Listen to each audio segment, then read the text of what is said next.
Hey y'all, welcome to the T-Work podcast, hosted by Grant Banko and me, Adam Moreau. From entrepreneurs and athletes to the rat racers of corporate America and those who refuse to be put in a box, we want to share their stories and understand how they ended up where they are. Success and development come in many shapes and sizes. We want to hear about it all. So grab a drink and pull up a seat. Let's spill some tea and get to work.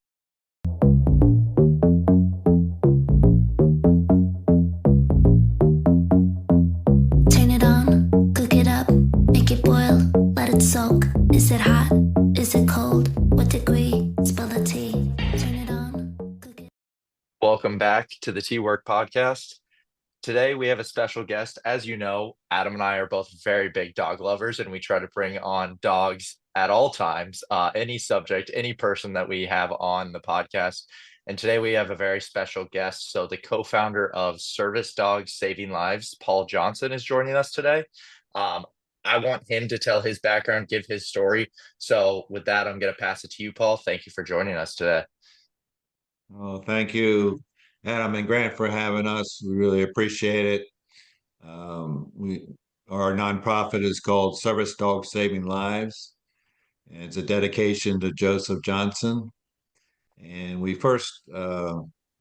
I first realized what a service dog could do back in 2010 when I was volunteering for Salute Military Golf Association, which was a organization that helped veterans from Walter Reed Hospital to come out to a golf facility actually in Maryland at the time. We would help train them how to play golf with all their mental and physical injuries or issues, and we helped them relax a little bit. And some of them brought service dogs with them. So that was my first encounter of what a service dog could do to help someone in need with mental health, PTSD issues. And it was amazing to see the companionship that developed between the veteran and the service dog, and how the service dog, when the veteran would get nervous or anxious, how the service dog would come up close to him, nudge him, make the veteran, pet him, try to relax him. The dog could sense that the veteran was in need of help. So I did that for several years. And then in 2015, unfortunately, we lost our own son, Joseph, to suicide. So it took us, you never get over it, but it took us over 5 years to find a way to help others and give others hope. And with a lot of research, we found that service dogs can make a huge difference in a person's life and can actually be a tool to help them save their life. So we researched it further. We found two partner organizations that we partnered with that would help us with our specialized mission, which is helping veterans and first responders with prior self-harming tendencies. So that's how we started, and we've been raising funds to give these service dogs away to the veteran or first responder in need. And we feel that they've given a lot for their country and their community, and they deserve help. So both our partner organizations have never lost a veteran or a first responder to suicide since they received a dog. That's And incredible. what are those partner organizations that you work with? Sure. So one is called Dogs Inc. The other one is Valor Service Dogs. Currently, they're both in Florida, but the reason we chose them is two reasons or three reasons. One, that they would support our specialized mission, and it's not something they go after. They help veterans and first responders, but not all drill down to our specific need, which is prior self-harming tendencies. So they agreed with our mission. They supported our mission. The other reason we chose them is they can place these service dogs in all 50 states. So people can apply on our website, which is sdslhope.org. They can apply there. It goes to the different partner organizations depending on if they're a veteran or first responder. And then they go through a interview process, and then if they're accepted, they get matched with a service dog and see how that goes. And if everything goes well, they have a 2-week training program, which we pay for also. Each service dog costs 25,000 plus, and that includes the training of the service dog and also training of the recipient with the service dog. So we're busy raising money all the time, and we've had a lot of good reaction from the recipients we've already placed dogs with.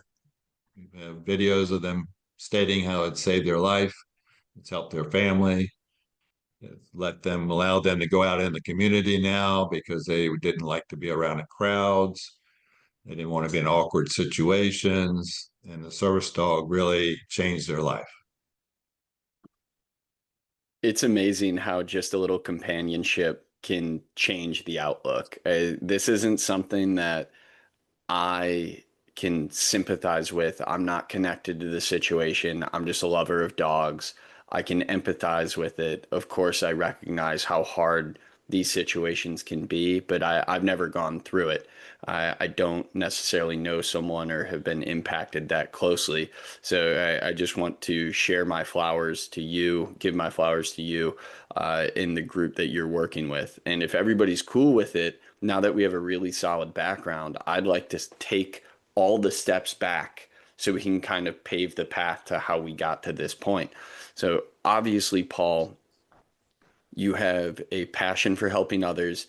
You talked about the dedication to your son, and there already have been a couple references to military and first responders. So do you yourself have a background in either of those fields?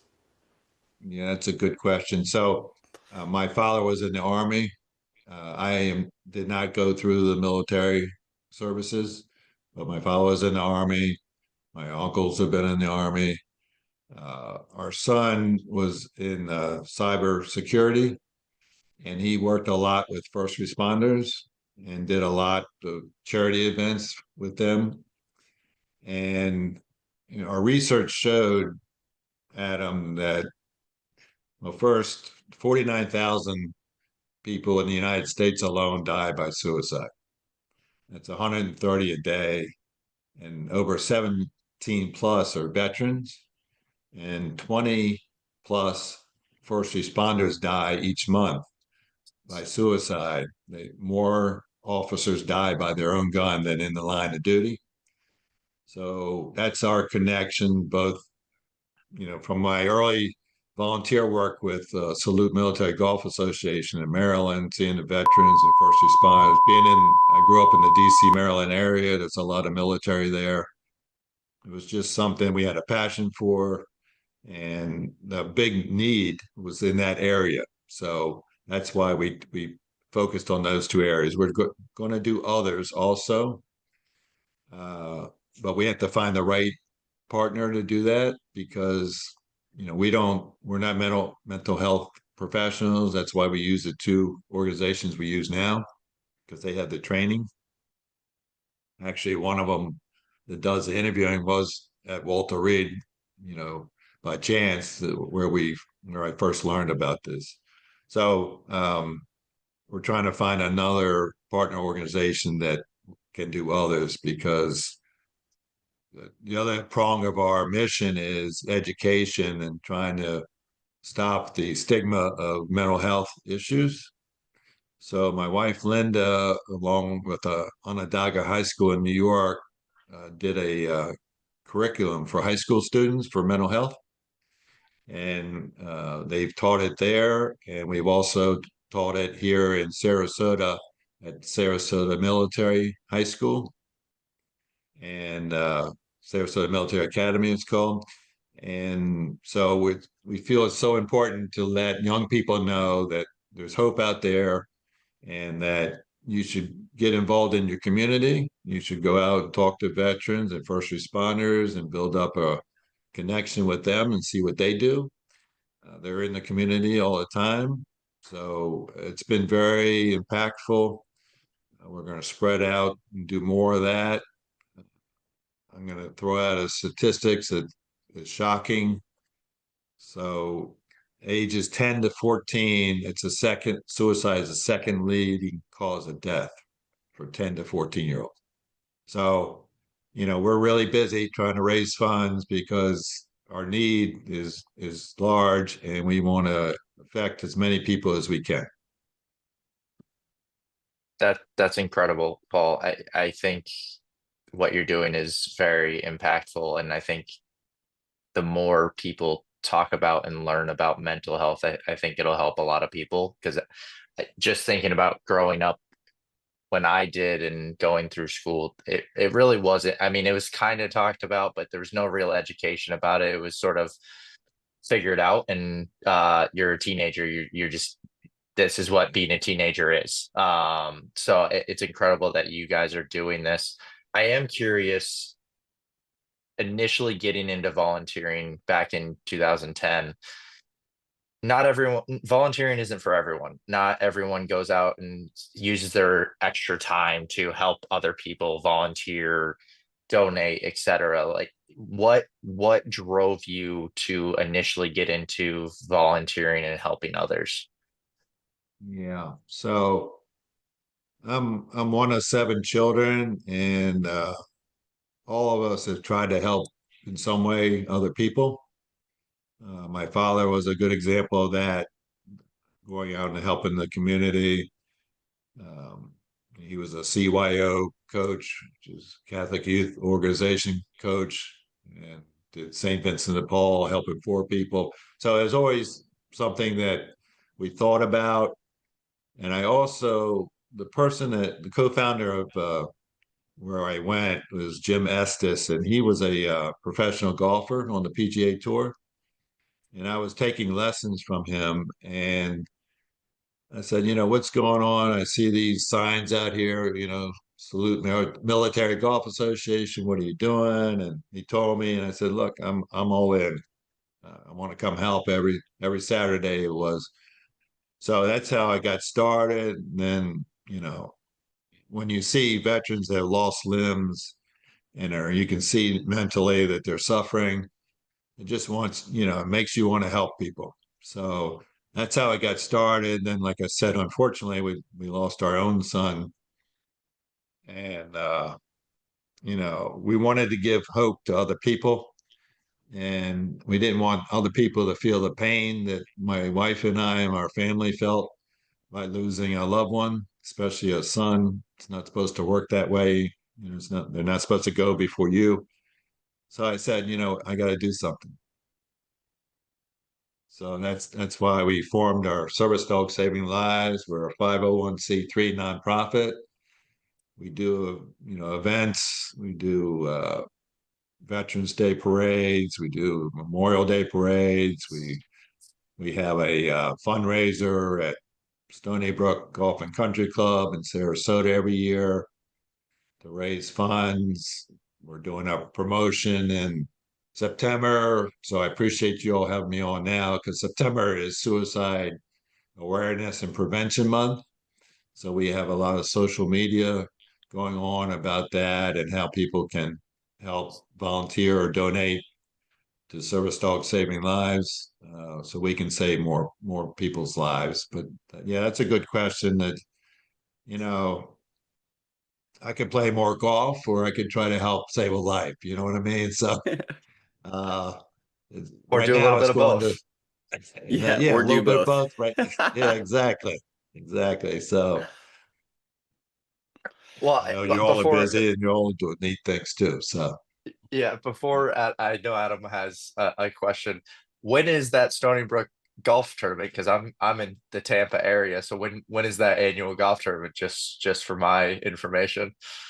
Yeah, so we hold it in January. It should be on January 24th, 2026, but it's at the country club, but it's not actually a golf tournament because they're so overloaded with golf tournament. So it's a dinner dance, and we have a guest speaker that comes with their service dog to talk about how the service dog has changed their life. We have a silent auctions. We're always looking for sponsors. Uh, it's a beautiful evening. Yeah, we just did a smaller event in Delaware, at Lewis, Delaware. It was a community event, and we had a police officer named T.J. Webb, who was our guest speaker, and he was shot 6 times and survived. And he was in the K-9 unit of Lewis Police Department, or Milton, I think, actually. And he was our guest speaker, and he talked about, our organization, and he's a dog lover too, and how service dogs can save lives. But the January event is in Sarasota, dinner dance, silent auction, guest speaker. I'll have you out anytime you want to play Grant golf at Stony Brook or any place. No, I mean, my dad will probably, I mean, I'm surprised you have not met my father playing golf with Ray, because my dad golfs a lot. I know he hasn't been to Mission Valley in a while, so, but my dad plays with Ray quite a bit as well. So, we Oh, will good. probably play at Yeah. some point. Oh, we'll make it a foursome. Sounds awesome. Exactly. Yeah, Look love at you to. playing golf, Banko. Who would have thought? I know. Yes. So, Paul, Golf helped save my life. Actually, it helped after we lost our son. Golf was a real lifesaver for me. So it's a good sport. well, Paul, this isn't the most exciting segue, but that does actually help provide a little bit of a segue to my question. Um, I know it's always hard to word these kind of tough topics, so feel free to tell me if I'm off base, even for progressing with this question. You mentioned Joseph's passing in 2015, and then you and your wife taking about 5 years to really think of what you can do to make a difference. Was it just one day you woke up and said, I can do this, I have an idea, I'm going to go about this? Or were you kind of taking baby steps in the process? I'd love to know what that grieving process looked like for you, and then ultimately what inspired you to get out there with Service Dog Saving Lives. Yeah. It's hard to explain to people what that pain feels like, but so it was recommended to us to get uh, counseling, because what happens a lot of times is that the family break up because one person blames the other person, or the tension is so strong, or you're depressed or whatever. So we did that. We met, sort of a funny story, but not really. We met with someone that was recommended to us as a counselor. We went in. This was soon after, maybe 6 months after we lost our son, and we both did it together. We both there. We were talking to the counselor. We told her our story, and she starts crying. And it's like, okay, I don't think this is going to work so well for us, because she was so upset of the story of losing a child and why and how long it took. And so we asked a lot of people for someone else, and we actually found an older gentleman that Linda and I went to separately to talk about the grief and losing a loved one, and what does that look like down the road, and how do you come out of it. And for your viewers, you don't really ever come out of it, you deal with it. So, and our part of our reason of starting a nonprofit is dealing with it, because we feel that we're helping others. Um, so I recommend counseling. Um, we both went for at least a year. We also joined different organizations to help you get together with a group of other people who have lost a loved one. And we did that for a long time. Linda actually still does a Zoom meeting. This was in Maryland at the time. Linda still talks to the group in a Zoom meeting even today, 10 years later. Um, so that was helpful. So how do we get there? So we knew that we were both still working then, but I retired a year before Linda. Linda was a taught high school for 30 years. So we said, how are we going to do this? So we can't afford to put a wing on a hospital. It's not who we are. We don't have that kind of influence. Um, I wanted to try to do something in high schools where there was a counselor there that would work with people that were struggling with mental health.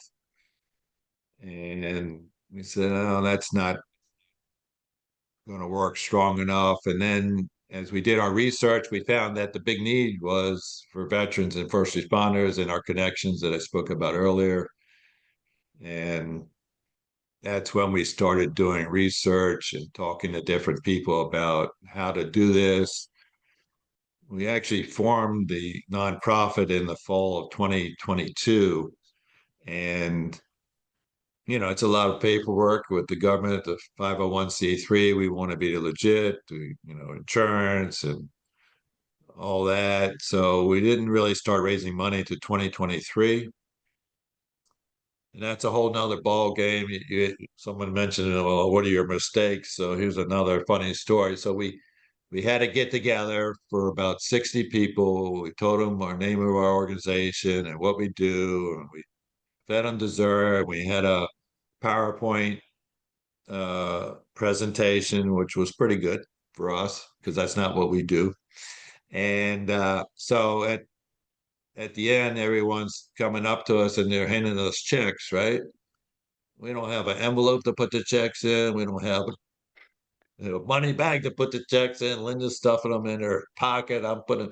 So it's like, we really weren't prepared for people to donate right there. And so that was like, okay, well, we need to be a little more thoughtful of how we're going to handle the money. And now we have a Square, we have donation online, and so we had to develop. We had a web page then, but it took us, what it's like. It takes 8, 9 months to develop a good web page and get all the credit card stuff set up. But we felt that we could reach the community and we could reach nationally from our webpage and things like we're doing with you today, people in different states. And we wanted to be able to place dogs in any state where the need was. So we just recently funded a dog for a lady that was a veteran for 19 years, and she lives in Michigan. So a lot of the dogs are here in Sarasota area, Newport, Northport, but we can place them anywhere, wherever the need is. I want to commend you, Paul, for being open to share some of your experience with your son and then how that eventually led to the organization coming about. And I think it's kind of important to point out that it wasn't just oh, I found a counselor and that one counselor was the person. We needed to find another person. So that I think a lot of people need to hear that. They think that, oh, just any person or anybody can help me. It's no, what works best for you and your situation, and being open to make changes when you feel necessary. I think that's a good perspective to give. I want to go back to the education piece that you guys are working on with mental health and in the school systems, something that I think is very necessary for people growing up in the schools and the current. I mean, even now with how open the world is with social media, there is somewhat no escaping um, peers, where before the internet you could just go home and turn off it, close your door, and you were alone by yourself. Now you have your phone and everyone has access to you to some capacity. I'm interested to hear what that mental health education looks like. What are you guys teaching, or what details you could share about what that looks like? Right. So Linda does most of that. That's my wife because of her teaching background. But what it is that we go in the classroom and there's, a half a dozen points that we're trying to get across. And one is that we don't want children or high school kids to feel that they can't express themselves in any setting. If they have a problem, they need to reach out for help. We also talk about self-care, how to take care of yourself, exercise, fitness, volunteering in the community, join an organization in your high school. We talk about what a service dog can do when you need serious help and how a service dog can change your life. And we show videos of what a service dog can do. The ones that we find can do 20 to 30 different commands, from picking up keys off the floor to opening doors to interrupting an episode. So that's part of what we do. We bring in, when we can, we bring in a service dog to show them what a service dog can do. We've got pictures on our website of a high school where the kids they love dogs, they're hugging dog when it comes in. You can see how relaxed their face is when they start petting the dog. It's very life changing. So we don't want the high school kids, to be afraid of talking about mental health issues. Uh, we want them to talk to their friends about it. We also have them write stories about how they're feeling now, do a journal and talk about, it's all private. So talk about how they're feeling now and how a service dog, we give them a survey at the end of how the program went, what they liked about it, what they didn't like about it, what we can do different to make it stronger. How much did they learn about what a service dog can do in this situation when they need help? So that's what we're doing. We're trying to get into more high schools now, and it's been well received. We're very happy about it. We feel if we can help people at that age, that was our goal, because our son Joseph had some signs early on of mental health issues, but he got a double degree from college and he had a job in cybersecurity, so he was working, but that doesn't mean everything's okay just because you're out there working every day. So that's what we're trying to get across, that you may feel great today, but tomorrow may not be so great. But here's some tools that you can use to get to a better place, right away. So I think it's important. A service dog is one tool in the toolbox that we talk about that will help change your attitude and help save your life. And that's what we try to get across. I have a question about a hurdle that maybe you didn't expect to ever have to navigate, but my wife works in the mental health field, so I hear this from her a good bit, and some of it is this allure with people trying to bring their dogs everywhere and getting animals that aren't qualified to be service animals or emotional support animals that actually provide a service just because somebody wants their dog or their pet with them. So, how much has that been a struggle for you guys, whether it's from an image standpoint, from an education standpoint, or really just with your mission? Because obviously, you guys are putting in so much effort, not only blood, sweat, and tears, but financially to ensure that you are doing everything in your power to have the most qualified and capable animal and individual for a successful situation versus the Tom, Dick, and Harry that goes online and buys the whatever $200 certificate to slap an ESA tag on their dog. Right, right. So that is a hurdle. And one of our missions is that's why we have these very good organizations that we partner with, because they follow up on when they finally we match the dog with the recipient. They follow up, they check on and make sure that the dogs are taken care of.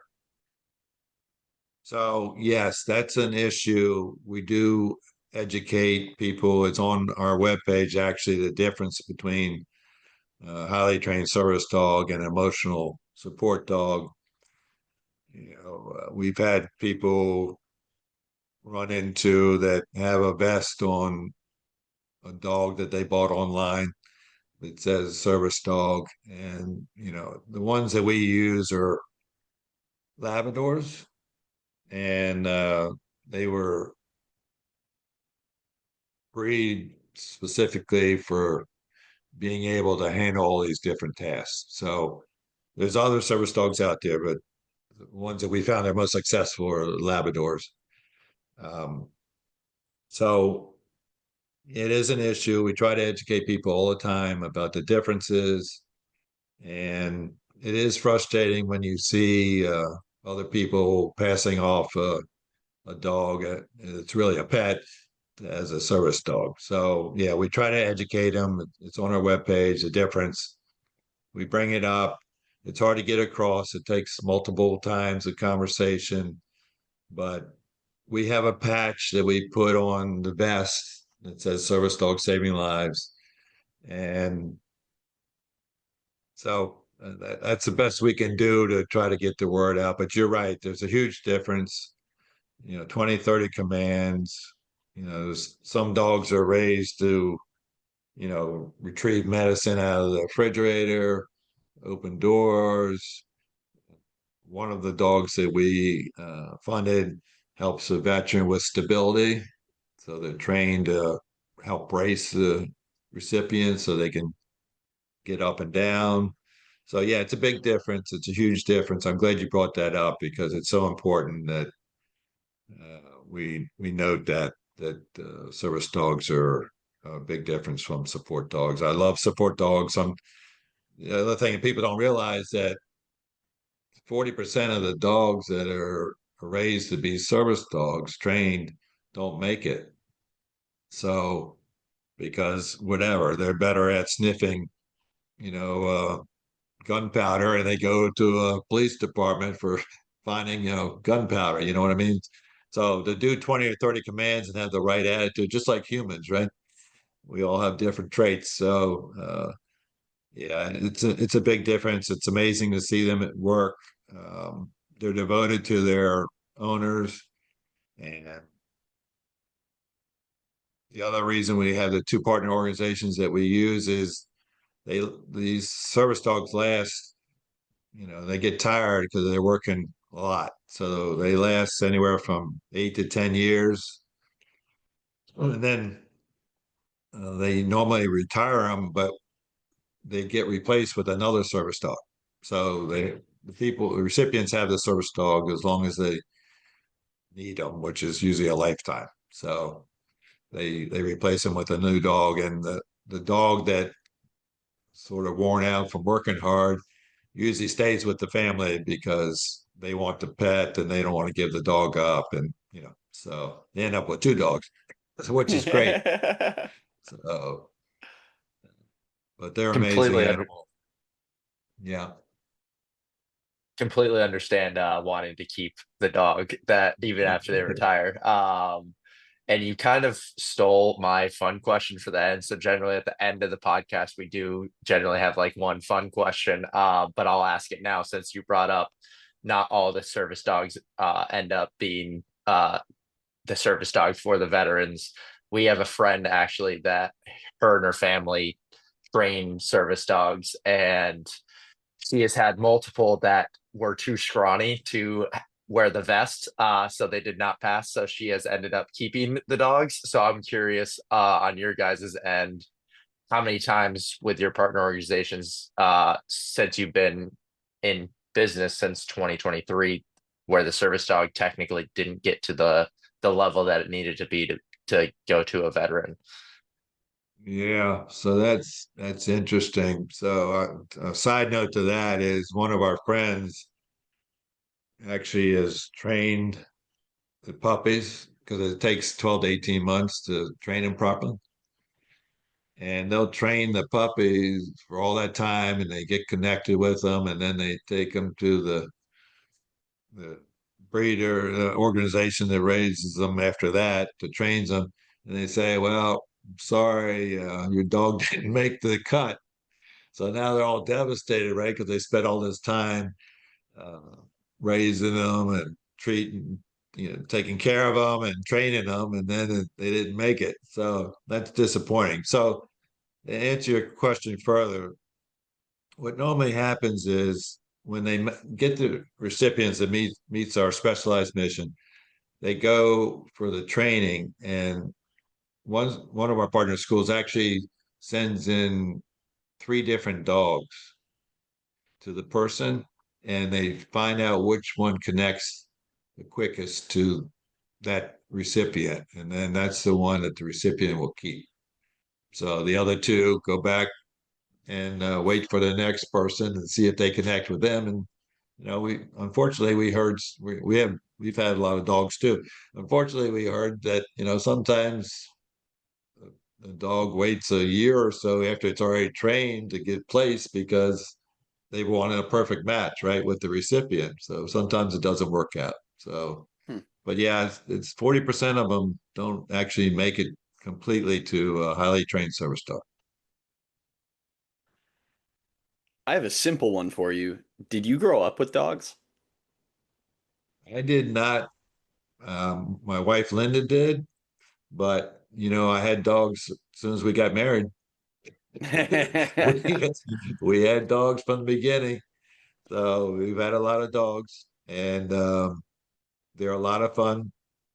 And our son that we lost, unfortunately, he had a pet dog, um, Lucy, who was a standard poodle, and supposedly it was a bred from I can't remember the show right now that they were on TV all the time.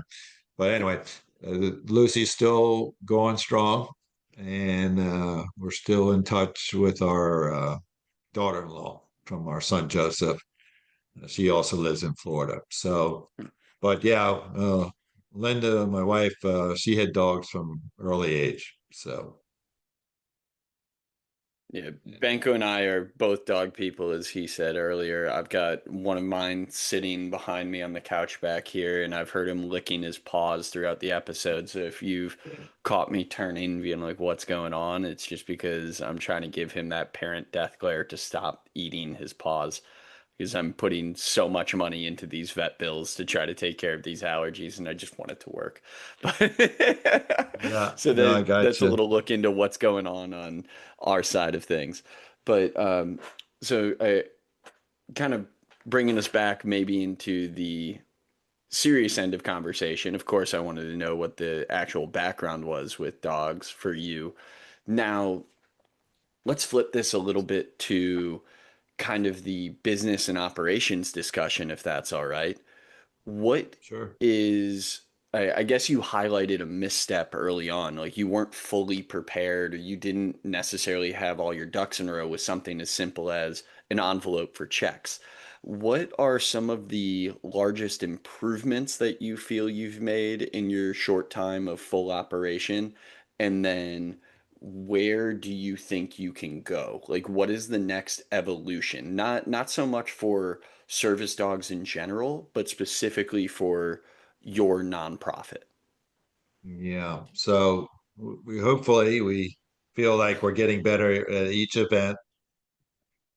So some of the things we've done is we acquired a Square, which is an easy way to tap your credit card to.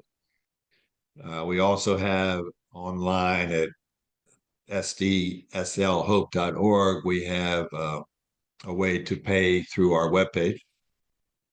That's helped a lot. We also love to get checks in the mail.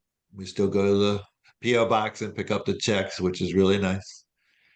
Um, and we also have been fortunate, Adam, that we received a couple different grants. One was with a group called Mission Mavericks. They're down here in Florida, and they are a group of PR people that want to help nonprofits at pro bono. So they helped us a tremendous amount. They got us on TV to promote what we do. they've helped us with our presentation. They helped us with our wording. So that's been good. We've got a grant from Miami School of Law to help get our trademark registered, which we did. So we registered our trademark, our Be a Congrats on that. Lifesaver is our slogan. So that's been done.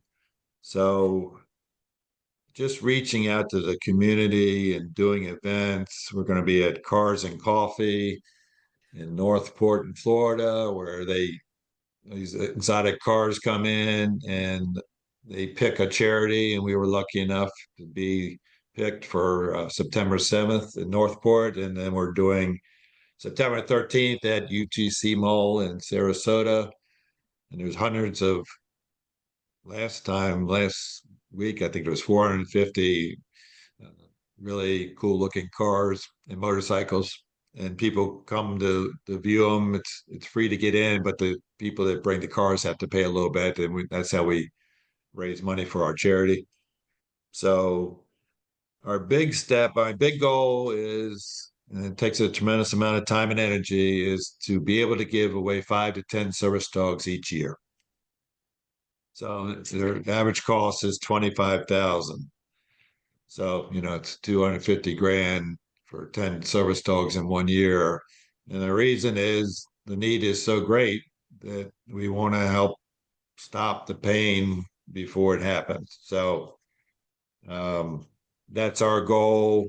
We have to be doing things like talking to you all, which are friends. So I appreciate that. But we need to be on TV. We're trying to find celebrities to help us get the word out, because it's so hard to. There's a lot of good charities out there, and everyone has a choice of where they want to spend their money.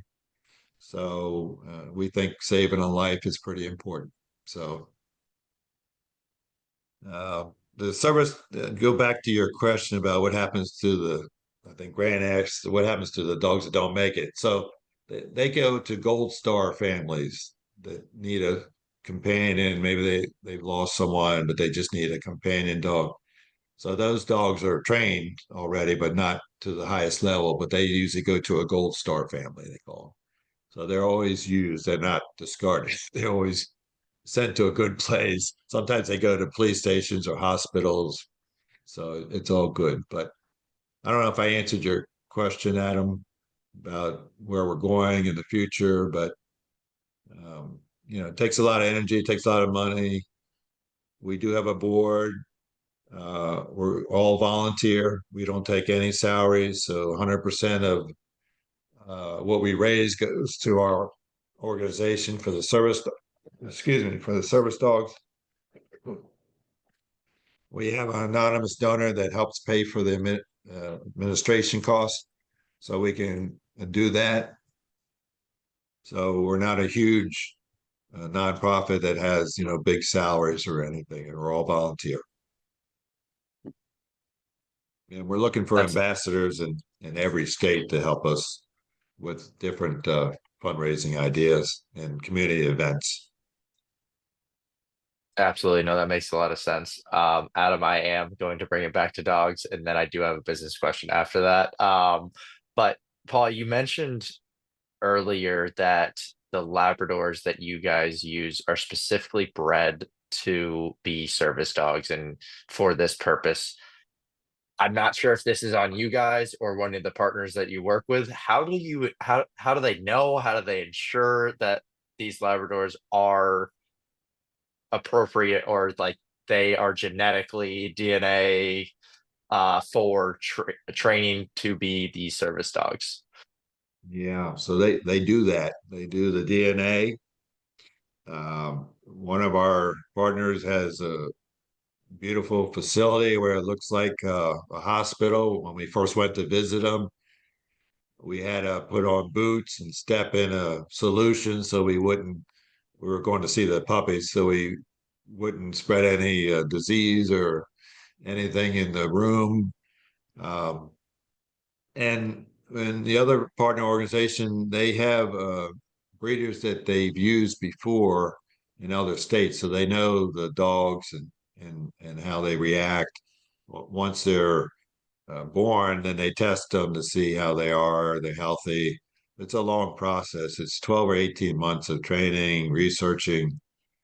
Um, they used to use golden retrievers and labs. They crossbred them for a while, so it's a combination. It just seems like for these two organizations and other ones that we've talked to, that the Labradors seem to have the strength and they like to work and they can learn quickly. So that's how that works, and it's a long process. It's very intense, and it's pretty cool to watch. So actually, Linda took the high school that we did the mental health program with in Sarasota. Took a busload of the kids there to see all the puppies and how they're raised and some of the training they go through. It was pretty cool. So Any trip to go see puppies is a great trip, so I fully support that. Getting back to the serious business side and sort of how you guys started this, was Service Dog Saving Lives your first crack or first endeavor of doing something, starting something, or were there other ideas that you and your wife Linda had before founding this charity? yeah, no, that's the first one we did for charity. I had my own business for 27 years, but to be honest with you, this is harder than running a business because, every day you wake up and you're trying to save a life and find a way to reach people. So, but no, like I said earlier, we did a lot of research on how we could make the biggest impact because the need was so great. When we first started, one of our partner organizations, they had a 300 backlog of people they needed to get dogs to, and so that's gone down. Um, but that's the first time we ventured in. We did a lot of talking to different people about the name of our organization. Our logo is pretty cool. If you go to sdslhope.org, you'll see our logo. It's got like a life preserver with a lab holding it in its mouth. So it's pretty cool. It took time, and then it took time to have it trademarked and registered, and so yeah, it's not for the light of heart. You have to be really committed to doing this if you want to have it. Most nonprofits don't make it to 3 years, so it's sort of like a business. Most businesses don't make it past 3 years. So you have to be really organized, really passionate, willing to ask people for money, which Lynn and I wasn't our thing. We weren't out there, talking on TV before this or anything. So it's a whole new ball game. Nonprofit world is completely different than the standard work day. So, but it's been very rewarding. The response we get from the recipients and how it changed their lives, saved their families has been really rewarding and just gives us more enthusiasm to go out and do more and try to get more dogs and save more lives. Along those lines, I have your website pulled up in the background here. I see you are a little past halfway for your 2025 goal. It looks like you're trying to raise 98K and you are a little over 51K right now in money raised. At least that's what we're seeing publicly on the website. So hopefully there's more coming in as we're a little past halfway into the year. But Yep. what what or how can you scale over time? I imagine that's extremely difficult. You mentioned that you're trying to place 5 to 10 dogs a year. A significant investment goes into the training, the education, as we've hit on already. So it's not that it's the easiest thing to take 5 to 10 and go to 10 to 20 or get to 30, 40 dogs. Is is there a path in your mind right now to scale, or is that something that you even want to take on? Because even just making a small difference is a difference, and that's awesome at the end of the day. Right. That's really good. So one of our ambassadors quotes is every life lived is a life saved. So you're right. When we did the first dog, we knew we made a difference. But to scale it is the hard part. So, we can do different events, which is good. And we want to do them. And we want to do them in other states because we wanted the word to spread. But it's a good thing you can't see the floor around me because I've got stacks of stacks of folders of people we're trying to reach. So, we do try to get grants from foundations. We are trying to partner with people that have product that will support us. So we're working on something right now that someone has a product that it's in a lot of different locations that'll say we support service dog saving lives. So people will see our name and they'll go to our webpage and donate. We're trying to get celebrities, a celebrity or multiple celebrities to help us spread the word because, Linda and I are so sort of retired and we're not as in tune to social media, getting a lot of followers. We need people to follow us on Instagram, Facebook, so forth, so we can spread the word. Um, so to do, you're right, to do 5 to 10 dogs is not only a big investment in money and time. Um, I don't know if we can do 30 or 40, if we've got the energy ourselves to do 30 and 40. That's why we need others to help us. So we're looking for volunteers. We just added another board member the other day who's younger, like you guys, that can spread the word because the young people are enthusiastic. They understand mental health. They understand the stigma that's associated with it, and they want to do good. I mean, you guys are trying to do good with your podcast. You're talking to a lot of people, you're spreading the word, and that's wonderful. So we need people like you all to help us spread the word with your friends, family, work. Where eventually we would like to get a corporation that will have an employee giving program that instead of giving to, I don't want to knock out United Way, but just use them as an example. They could give the service dog saving lives through their paycheck every month or week. Even if it's $10 or $2, we don't care. Whatever more people we can reach, more funds that we can get, the more lives we can save. So I don't think we'll be. I told Linda this that I want to give away 100 dogs before I'm not around.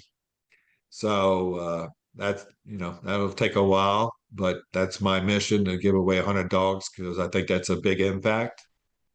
Um, I'm competitive in the sense that I don't want to just do a little bit. I want to help a lot of people. So that's where I got that 100 number from. So, and Hmm. I think we'll reach it. We're just going to have to work harder. That's awesome, Paul. And I am curious, since starting in 2023, kind of two-part question. What has been easier than you expected it to be since starting the charity? And what has been harder since starting the charity than you expected? Yeah. So I think this is sort of contradict to what I just said, but I've been so pleased at how generous people are. I mean, just in our community here, Delaware, wherever we go, people are really generous. They're really thoughtful. They're really, passionate about trying to help other people. So that's been a really nice surprise. Um, some of the disappointment has come from the bigger organizations where you can get bigger funds, bigger foundations, that it seems like they want to give mostly to big organizations. They want to give their money to big organizations because maybe the bigger organizations can make a bigger impact. And our that sort of hurts our feelings because we don't take any salaries. The bigger nonprofits have big salaries for their employees and the presidents and so forth. So that's been a little disappointing that we can't get help from them. We've had some, but we haven't had enough. So um, I guess it's easier for them looking from a business standpoint. We'll just give to the same people we gave to last year. We'll cut them a check like we do every year versus helping somebody else. But part of that is you have to go through several year period where they won't give to you anyway because they want to make sure you actually make it.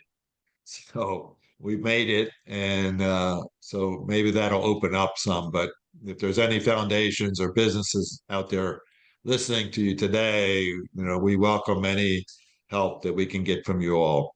But that was probably the hardest challenge is getting money from bigger foundations. So bigger companies. We send out a lot of letters, we call, but it's like, being in business, you have to keep pushing till you get through. So I'm sure both of you all find that in your daily lives. So, but we're willing to do that. We're willing to do the work, and we know the end result is powerful.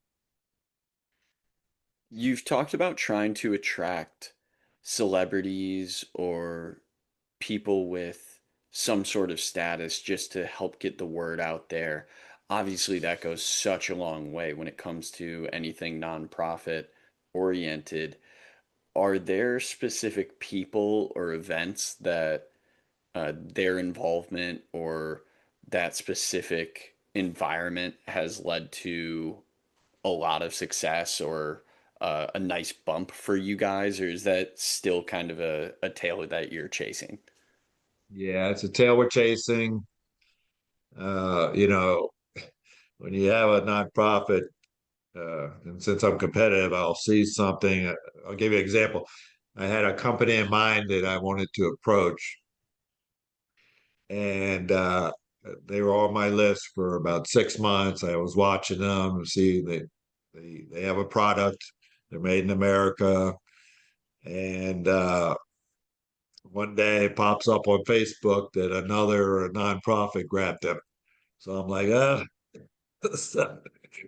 I couldn't physically get to that part because Lynn and I are doing so many other things. Like I said, I got a whole stack of names of people, like performers that are passionate about nonprofits or passionate about dogs or passionate about veterans and first responders. And we just don't have enough help to get to these people. So we have not gotten anyone yet. I'd love somebody to do a concert for us or uh, a business that would.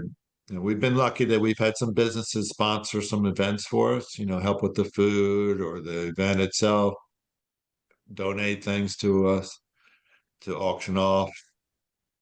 But we really need, you know, one person or one business to get on YouTube or Instagram and say, please look at Service Dogs Saving Lives. Go to sdslhope.org and see what they're all about.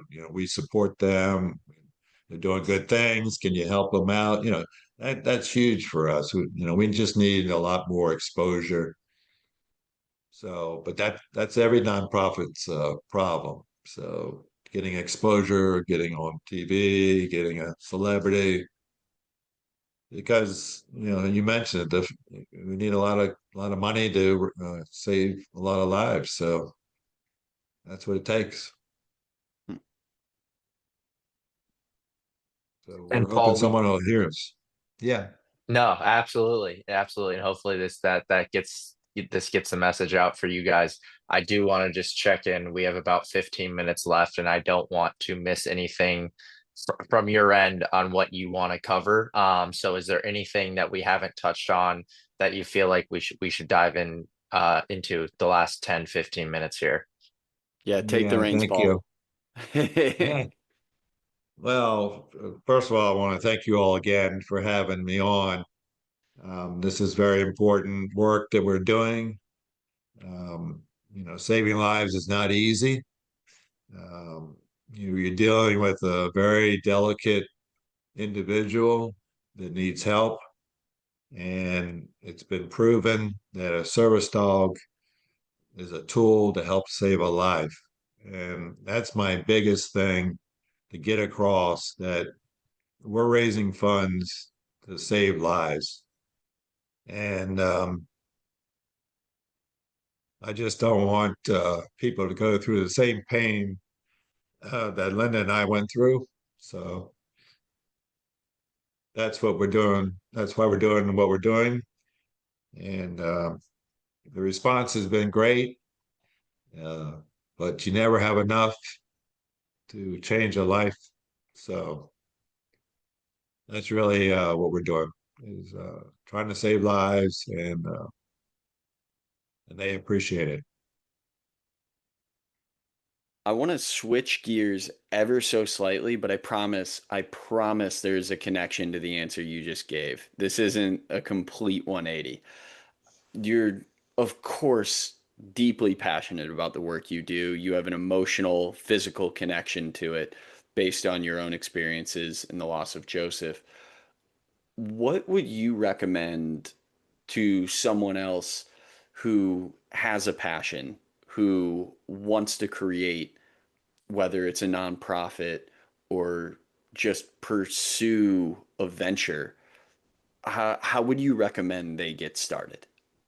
Yeah. So we spoke to a lot of people. We tried to find people that were involved in other volunteer work, who maybe had a nonprofit already.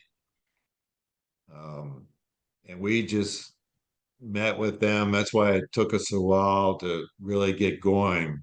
Even though we formed it in the fall of 2022, we spent 6 months just talking to people to see what worked for them, what didn't work, who to reach out to, how do you get, funding. That would be the first thing I would recommend to anyone that's trying to start a nonprofit, is talk to tons of people. I would also make sure that your mission is clear and that you don't waver. I mean, we get uh, calls or emails about helping other people that not really in our specialized lane. So we're real passionate about keeping it in our specialized lane of self-harming tendencies, trying to help people like that. So I would also talk to your bank and get set up there right away. It takes a long time to get, if you want to get your name trademarked, and it can be expensive. We were fortunate enough to get a grant for that. And it normally takes a year and a half to get that through. We were able to get it done quicker because of our relationship with Miami School of Law. But I would do that. I would make sure that you interview a lot of people if you want to start a web page, which everybody needs today. We were fortunate again to find someone that was very passionate about what we do, who's good with nonprofits. So she helped us a tremendous amount. So that's another thing I would do. And I would also be very careful of who you partner with. Um, You've got to research them completely because your name's out there on the line. So you don't want to partner with someone that has some issues. And we had an instance where someone wanted to do an event for us in South Carolina. They had a very good mission, but they took our logo off of our webpage before asking us, and started to pro- promote what they were going to do with our name. They were going to raise money for us, but we had to eventually tell them that that's not a good idea. So, you have to be really careful who you partner with. You have to be really careful if you're going to get a board, which you need if you're going to be a 501c3, that the people are really invested. We have ambassadors that are in different states that try to help us. So again, everyone has to have the same message of your cause, what you're doing, and how you're going about doing it. So that would be what I would recommend. And I'd also recommend being in really good shape because you're not going to get any sleep. That's good advice. Thank you for sharing. Uh, Yeah. Banko, I think, hit on it quickly offline. I am a bit of an entrepreneur myself, so I'll just echo a lot of the things that you said. And if you don't have unwavering passion, the chances that you're going to make it are very slim. If you are going to start something, pull yourself up by the bootstraps and create something out of thin air, you better love it because it will Yeah. eat at you every single day in the best way possible if you do love it. But it will, for me, take all my hair away. For you, turn your hair gray. Exactly. Exactly. Yeah, you got to be all in, as they say, and you can't, you're going to get a lot of bumps, a lot of knockdowns, but you know, after that, you get two or three good things happen to you. So you just got to be positive all the time and keep pushing. Banko, are we in fun territory? I was gonna get to that, yes, I but saw that face. I wanted to let you run because you were running with some final questions. No, no, I'm all good. I saw that face, I saw that smile, and I actually started thinking of what my fun question was going to be. I know you dropped one earlier. I don't know if you have another that you feel prepared to throw at Paul right I now. did think of another one. So Paul, you mentioned once getting married to Linda, you guys have had dogs basically your whole marriage. What dog breeds have you guys had throughout your life? Yeah. So we had a beagle, which our youngest son loved. Uh, she slept in his bed. We had a Springer Spaniel, and we had a mutt. Hmm. So we now live in a condo because we're retired and there's a weight limit, so we can't have a 70-pound lab in our condo. So, but we raise money for a lot of dogs, and we're around them a lot. So that's what we do now. And be honest with you, we're so busy. I don't know. It wouldn't be fair to the dog because we couldn't take it out and play with it like we used to and run around. And so it's all good. But yeah, we've been around a lot of different dogs. So Linda had poodles when she was young. So it's all good. That's what I keep telling myself for not getting a dog is I would feel awful leaving my dog in an apartment while I'm at my office and it would not get enough attention. So I do not currently have a dog. I just take care of my friends' dogs when they go travel. Oh, nice. Nice. Yeah, that's good. Excellent. And I have my two pit bulls. Like I said, one's behind me right now, and I think the other is cuddled up with my wife somewhere. But now, my fun question, it does still have some serious ties because earlier in the episode you mentioned how golf actually helped you feel kind of save your life and reinvigorate you in a sense to find this sense of belonging. Uh, I would love to know your favorite course you've ever played, and then follow that up with what your dream foursome would be. Oh. So far it's Kiowa Island, the ocean course, where they had the Yeah, Ryder Cup, which is not too far from you. exactly. That's a great one. Yeah. Good pull. Yeah. So I love that. It was a great experience. It was unfortunately in August, I think. It was really hot, but it was Rough wonderful time to having a play it. caddy. Yeah, yeah, I play it anytime. So that would be it. Dream foursome. Wow. Well, because Schiffler's hot right now, I guess he would be on there. Um, And it doesn't have to be golfers. It can be anybody from any walk of life. oh, Oh, that's interesting. Um, And they don't well, have let to me. be alive either Yeah, currently. Yeah. anybody. Well, in that case, Bobby Jones. I'd love to play with him. Although I like Ben Hogan, I don't think I want to play around with him. Um, I would like to play with Lee Trevino just to find out if he ever stops talking. So, and since he's such a great ball striker, I'd just like to watch him. Of course, he's 83 or 4, whatever he is now. But who else? Did I get 4 yet? Yeah, well, if you're still including Scotty, because that puts you at Scotty, Hogan, and Trevino, which is a pretty solid group. And you're Yeah, I just there think to that would be putt, it. right? Exactly. Watch, learn, and putt. Exactly. Yeah, that would be a good group to hang out with for a day. Yeah. So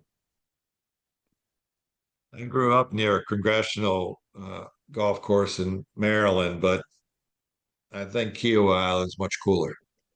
Hmm. So A great answer there. That was an awesome one. I always like to know where people's heads are at, and the fact that you answered with three golfers, you're married to the game. Hey, I didn't know what kind of golfer we were dealing with, but the fact that your dream foursome has three people that are three of the best golfers to ever play, yeah, we've got a dimple head on our hands right here. well, we love to play with you all anytime. We'll find a way. I can guarantee Okay. that we'll find a way. Yeah, Awesome. we'll connect with Ray and we'll figure it out and get something at some point. I'm not too far away, and hopefully Adam soon is not going to be too far away, but we'll see. Okay. Awesome. I did But just get Awesome. my stroller caddy. That was my birthday present, actually. I forget. I think that was from my mom. Yeah, my parents got me Paul.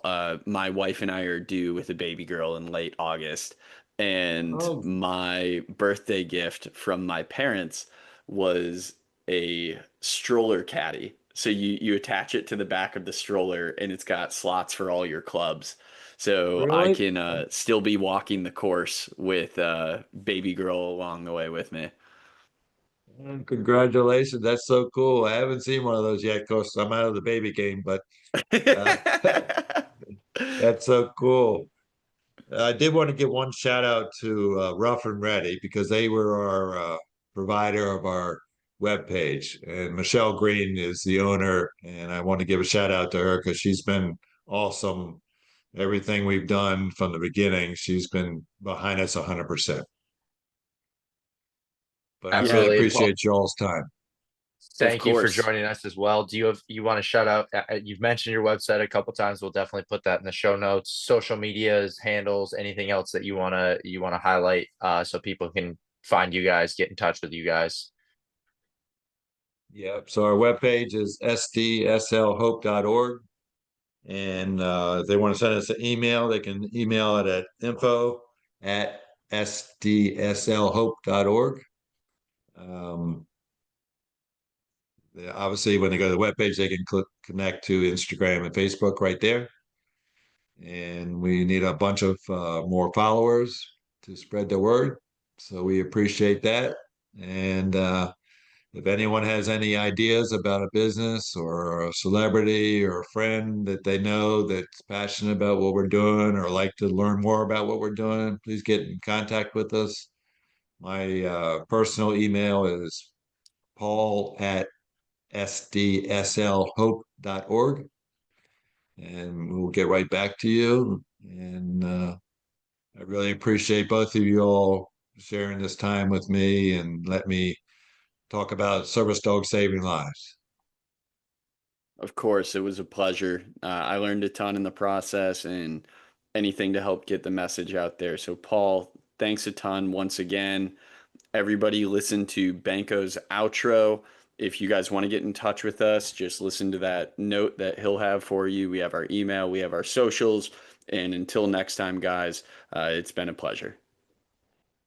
Thank you. Hi, everyone. Grant here. Thanks for tuning into the show. If you could like, share, and subscribe, we'd greatly appreciate it. Also, if you think you or someone you know has a good life story to tell, we are always open to guest suggestions. You can send those suggestions to our email, tworkpod@gmail.com. Thanks again for the support.